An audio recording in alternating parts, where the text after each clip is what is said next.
The searing California sun bore down in unforgiving waves as Meghan Markle stepped out onto the immaculate grounds of her Montecito estate, the manicured splendor of the Duchess' palatial playground belying the turmoil that was about to detonate at its very core. As the former royal savored those fleeting moments of tranquility, serene smiles exchanged with the cooing bundle of joy nestled in her arms, the ominous rumblings of a storm that would obliterate her carefully cultivated fairy tale delusion began coalescing on the horizon. For it was on this fatefully idyllic California day that the whispers and cryptic intimations that had swirled about the provenance of young Lilibet Mountbatten Windsor would finally solidify into an inescapable reality, one that would shatter forever the Duchess' delicately maintained facade and plunge her into depths of humiliation she had never fathomed possible.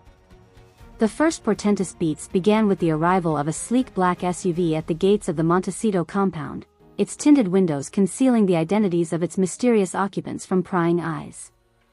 As the usual phalanxes of Meghan's private security forces mobilized to rebuff what they assumed to be merely another overzealous throng of paparazzi, the unexpected happened. A woman emerged, her aristocratic bearing and air of regal self-assuredness instantly commanding the full, stunned attention of those intended to hold her at bay. "Stand down and allow me entry at once," the statuesque blonde commanded in richly cultured tones that brooked no refusal. "I've come to retrieve what is rightfully mine." Despite the steadily escalating menace of the scenario unfolding before them, the Duchess' stalwart protectors remained unmoved, clinging steadfastly to the familiar protocols that had shielded their employer from so many perceived intrusions and affronts in times past. Yet as the impasse calcified, the imperious interloper issued a rejoinder that detonated like a thermonuclear shockwave, its seismic revelations obliterating every misconception about the sanctity of that picture-perfect family scene. "You can resist me no longer, for I am Clara Erickson, the birth mother of the child you know as Lilibet Diana Mountbatten Windsor, and I've arrived to reclaim my stolen daughter."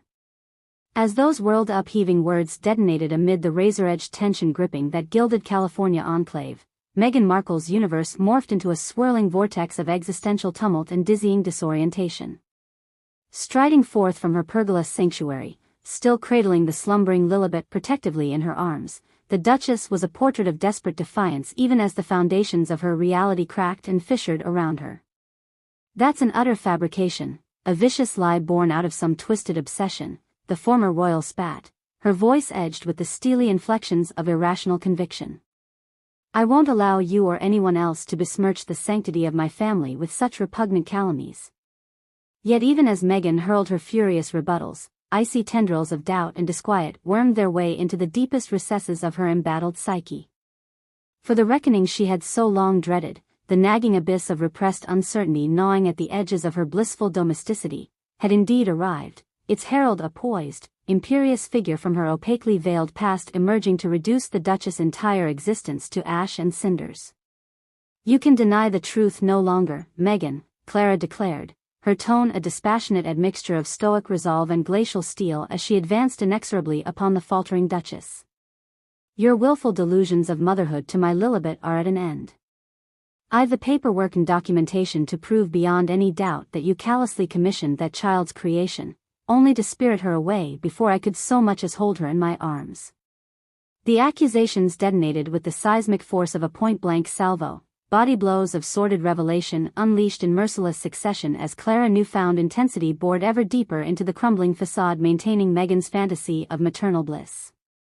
Tales of backroom fertility clinic arrangements, unscrupulous baby brokers, and even whispers of illicit surrogacy quickly overwhelmed the Duchess' rebuttals, burying her indignant objections beneath an avalanche of lurid allegations as impossible to digest as they were to convincingly refute. "No. And no, you're mistaken, you have to be mistaken." Meghan stammered, desperation edging out the last vestiges of defiance as Clara's revelations struck nearer and nearer to her guarded core of fragile insecurities.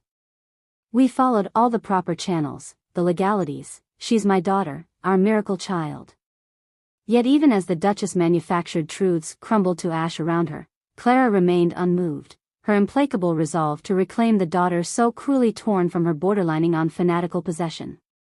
Striding ever nearer despite Meghan's feeble attempts to retreat, to shield Lilibet from the chaos now pulsing through her brutalized reality, the birth mother's voice took on an eerie, sing-song cadence rife with the tones of benign command as she uttered the words that would trigger the former royal's unraveling. "Give her to me, Meghan. Give me my little Lilo, and this farce can finally be laid to rest." Whether by pheromonic inculcation or the uncanny channeling of some primal, instinctual awakening, the effect of those softly spoken utterances upon Meghan was nothing short of cataclysmic.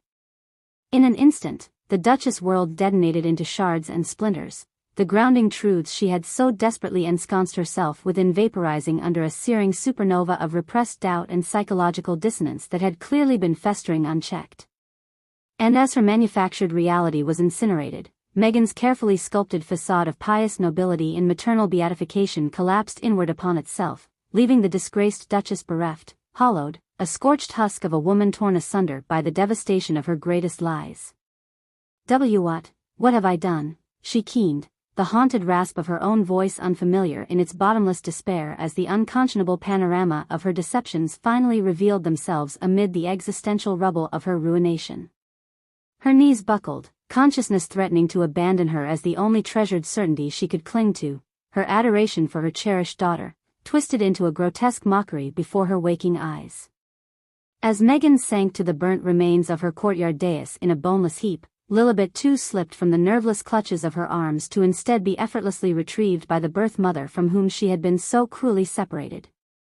With preternatural serenity, Clara wordlessly cradled the slumbering infant to her breast, cooing softly in a melodic Swedish cadence as if to awaken some profound, womb-born bond. From her prostrate vantage, the disgraced Duchess watched in mute, spellbound horror as the very child she had loved and cherished was subsumed back into the irrefutable truth, swallowed into the warm cocoon of the woman to whom Lilibet rightly belonged. For Meghan, the moment marked the definitive erasure of everything she had so assiduously constructed in her rarefied Montecito paradise, the enduring facade of opulence and domestic tranquility smashed forever under the crushing weight of her own sordid deceits. As the enormity of her transgressions mushroomed into the stark profile of reprehensible moral destitution, a forlorn, unrecognizable shell of the self-possessed former royal, the dethroned Duchess could only gape dumbly at the re-empowered Clara from her splayed position in the ashes and ruins of her fractured fantasies. I don't know who I am anymore, what I've become," she rasped,